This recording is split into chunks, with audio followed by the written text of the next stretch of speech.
Hello বন্ধুরা, আসসালামু আলাইকুম। আপনাদের জন্য নতুন একটি ভিডিও নিয়ে এসেছি। আপনারা দেখতে পাচ্ছেন যে সরিষার ফুল, এই ফুল থেকেই মধু সংগ্রহ হয়। চাষি তার খাঁচায় মৌমাছি নিয়ে এসেছেন এবং এখানে মধু উৎপাদন হবে। আপনারা নতুন নতুন ভিডিও পেতে সাবস্ক্রাইব করুন এবং নতুন ভিডিও দেখুন।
আস্তে আস্তে ওরম করে টান দিয়ে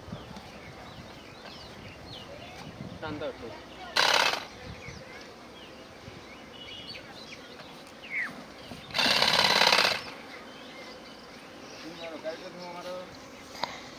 মুখোশ বাদে তো ভালো ওটা।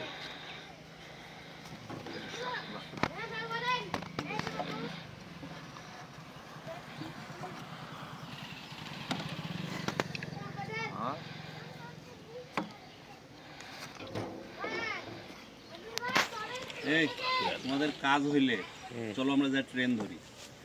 কোন ট্রেন ধরবো? হ্যাঁ কোন ট্রেন? সীমা রূপনা দেখতে যাবো।